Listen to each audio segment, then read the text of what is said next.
So this is where the magic happens, huh? This is where you taste your products? Part of the magic happens because the beverages, we would normally taste the new samples out here. There is an array of products. You taste 5, you don't like one at all, but that does extremely well in all the other parameters, and you're like, no, I mean, just wanted to understand what is the proportion of your own taste, gut, and how much of that is data? So Mangalam, I'll give you a secret, right? Yes. Products which I like normally don't do well, and products which do well, I might not like. Oh, this wow. is history. But that said, I rely extremely highly on consumer research. What is the threshold of a gross margin for you to enter new products? So it's different for different segments that we play in. For example, in packaged beverages, I would say about a 35 to 40 is the right number. Pantry is probably right now, it is double digits to about a 20-25%. Spices has to be 30 thereabouts. Soulful and all the mini meals, snacking, breakfast cereals has to be 50 or thereabouts. A large part of your business, which is international, which is facing a serious amount of macro headwinds right now. How do you deal with that? I mean, what parameters are you looking at? And when do you go back to the double-digit margins that that business was doing earlier? So acutely aware of the pressure on the international business. So we are doing 2-3 pieces out there. So number one is we've announced our global simplification. Number two, we've simplified to say we have 3 big markets. It's the UK, US, Canada only.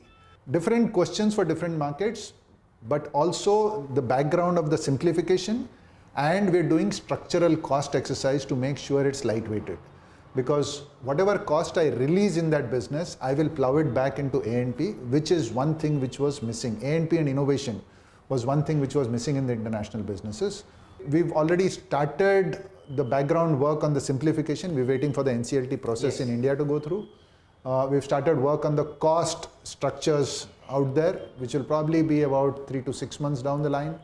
And we've started pricing up, which is, again, we've got to give about 90 days notice. So I would say about Q4 onwards, you should start seeing the trajectory change significantly. That makes sense. And on A&P itself, I mean, 6.5%, 7% is what you typically have been doing. And you said that you have been under-investing in advertising and promotion.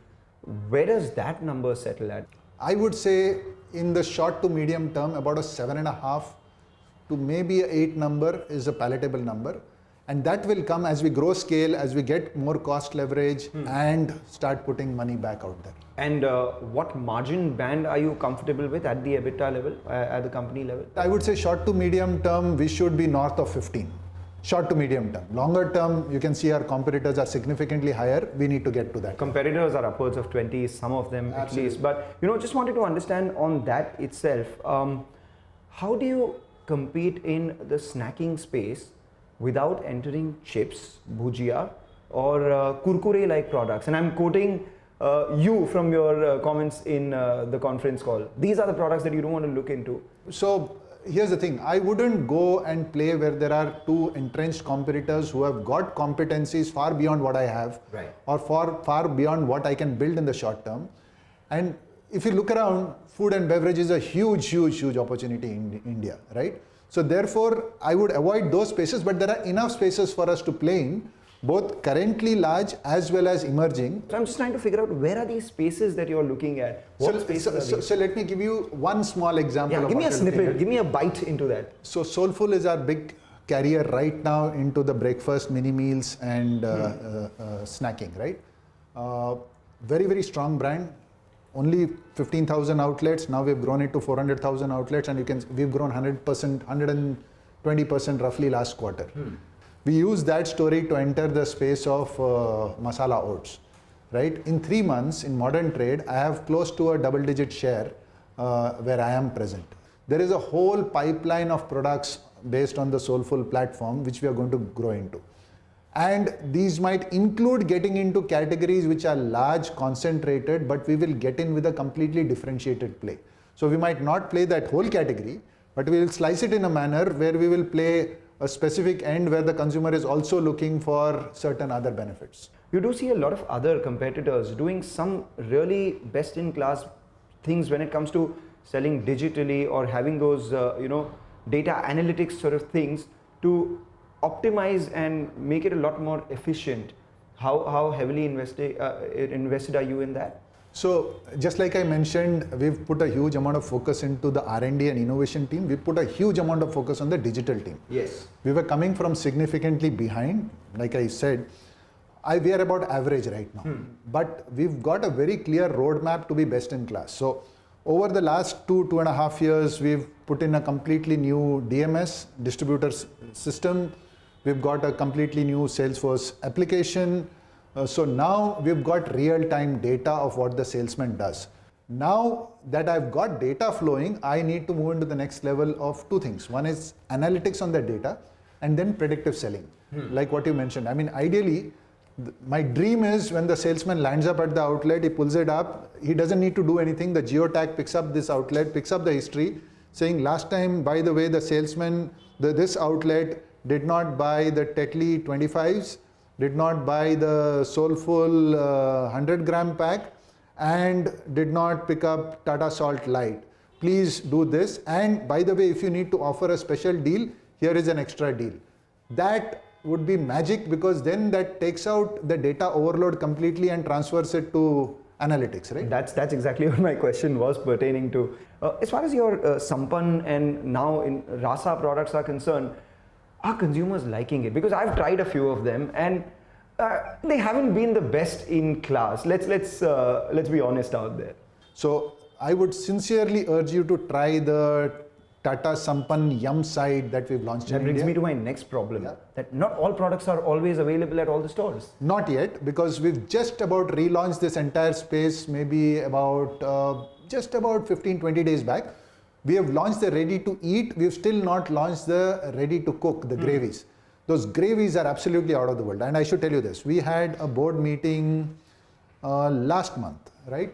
Month of September. And for lunch, the only thing that we've served is either products, and we had not told the board that, we've served products which were either cooked in the gravies, so only the protein pieces were added in the gravies, and or the ready to eat products. And people couldn't make out the difference. And 5 to 10% EPS accretion on account of these simplifications will happen. Is there any more fruit to be had by shaking the tree a little more? One step at a time, right? So right now in the short to medium term, we can see that 4 to 5% once you finish this integration coming through. Of course, that's not the end. When you again look a little bit deeper, you'll find more opportunities. And it all boils down eventually to the return on equity and return on capital employed. Where we are significantly behind and we've got a long way to go. What is the long way? I just want to know that. In the short to medium term, I would target to at least double my ROC in the short to medium term. Your ideal revenue mix between international and India? Right now it is about 2/3 India, 1/3 international. I would guess over a period of time, it will probably be in the short to medium term, it would probably be 75-25, because international also will start coming to the party in terms of growth. Your ideal mix between rural and urban? Oh, I would want, right now, like I said, we are 2/3 urban, 1/3 rural. Ideal state, I would say slightly longer medium term, if I may, I would want at least a 50-50. And your ideal revenue coming in from dry fruits? Right now, my run rate, annual run rate, and I'm talking like a startup, right? My annual run rate is about 40 to 50 crores, just online. And the big business for dry fruits is offline. I've just got to make sure I modify my packaging, my marketing mix, and make sure I provide the packages which the retailers want. We've just about started working with, we'll go to modern trade first and then to general trade. I would say doubling every year, tripling every year shouldn't be a challenge. Your ideal mix for spices? Oh, spices, we're just scraping the, opportunity right now. Spices needs to get onto a different trajectory. It's a 25,000 crore business in Absolutely. India. So, I mean, you've seen... And we've got the Tata Sampann brand name. The catch is there is no significant national brand. There are one or two, but I wouldn't call them national brand because they don't play across. I agree. Tata name appears, it appeals to everyone in the country. I've just got to modify my product and my marketing mix to make sure I address the right consumers. On an average, a Starbucks store does what, 2.5, 3 crores of sales every year? Thereabouts. That would be the number. But the biggest thing that we figured out as we expanded Starbucks is, as we get into tier 2, tier 3 cities, we needed to connect better to the Indian consumer on the product, the menu, and the ambience. In addition, the Starbucks global team is very, very clear. India is huge opportunity now. So now the game is how fast can we scale. And if you look at any other market around the globe where Starbucks operates, we are under-indexed. So suffice to say that the next 300 will come at a much faster clip than the first 300. Oh, absolutely. And you're looking at what, 500, 600 stores in the next couple of years as a whole for the country?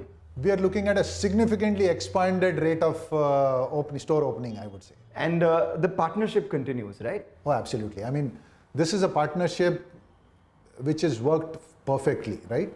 I think the trust between the partners is so immense, and the values and ethics of both the corporations are so similar that it absolutely works brilliantly. What would an ideal retirement be for you? It's far away, I would presume. Let me say what my wife tells me. Yes. She said, you have to make sure when you retire, you're not sitting around and chewing my brains off, right? You've got to figure out something which keeps you occupied. When you would have left Tata Consumer, what kind of legacy would you like to leave behind? I would want to fulfill the aspirations which the group got me here for, which is to build the premier FMCG company in India. If we've done that, and that is across all parameters, then I would be happy. That would be great. Thank you so much. This was an amazing conversation, Mr. D'Souza.